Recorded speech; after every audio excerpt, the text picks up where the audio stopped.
Hi, my name is Siavash Saffari. As Safana mentioned, I came to Canada from Iran in the 1990s as a young teenager.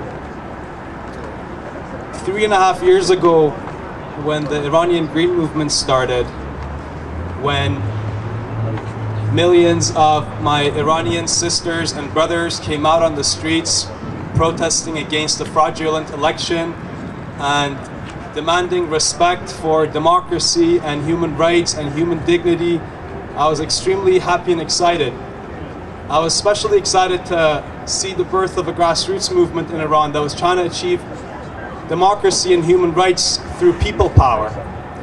Not through foreign support, not through foreign intervention, not through sanctions or war or military coup. And for the last 3.5 years, I've had the opportunity and the privilege to work with many Iranian individuals and organizations across Canada and around the world who are working in solidarity with the democratic movement in Iran, who are working in solidarity with women's rights activists, student leaders, union organizers, independent journalists, human rights lawyers, and other people who are silenced and imprisoned in the Islamic Republic of Iran. People like Mansour Osanlu, an organizer with the Union of Bus Drivers in Tehran, who's been in prison since 2005 for trying to organize an independent union.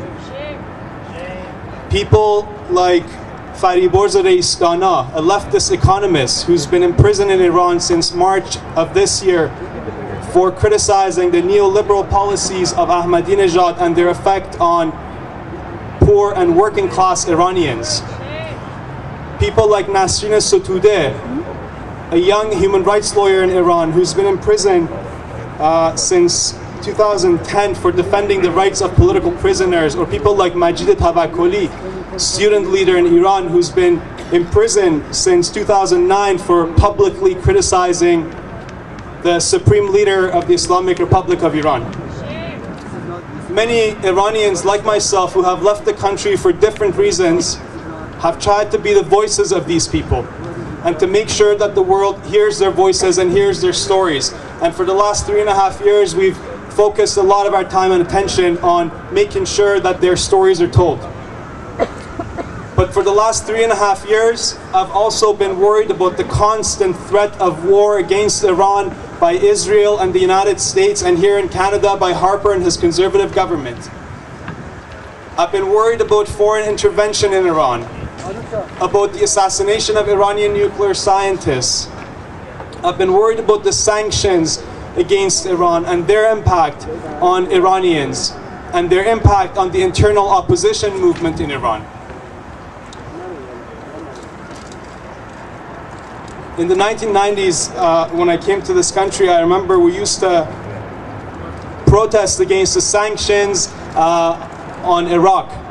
You all remember that the United States and other Western countries had imposed severe economic sanctions on Iraq. And these sanctions were disastrous for the people of Iraq. And they destroyed any chance of internal opposition against the regime of Saddam Hussein in Iraq. One consequence of these sanctions was the death of 500,000 Iraqi children because they did not have access to basic food and medicinal needs. And I remember at the time, Madeleine Albright, who was the Secretary of State in Bill Clinton's administration, she was being interviewed and she was asked, what do you think about the death of these 500,000 Iraqi children as a result of the sanctions? And she said, I guess this is a price worth paying. Now, Harper and Obama and other Western leaders are bragging about how the sanctions against Iran are working. But the effect of the sanctions in Iran has been that many people are having a very hard time having access to basic needs of life, like food, medicine, and fuel. The Iranian economy is worse than it's been in decades, with high inflation rate, high unemployment rate, and the effect of these sanctions are first and foremost making life disastrous for Iranian poor and working class people. So I think it's extremely important for us here in Canada to organize and mobilize against the warmongering of Harper and against the warmongering of Israel and the United States. Yeah. I think it's extremely important for us in Canada to oppose the sanctions and demand that Canada and other Western countries end the sanctions on Iran. But I also think that in our opposition against imperialism and war and aggression and occupation and sanctions, that we don't align ourselves with tyrannical regimes like the Islamic Republic of Iran and with dictators like Khamenei, Ahmadinejad, Gaddafi, Bashar Assad, Saddam Hussein and others.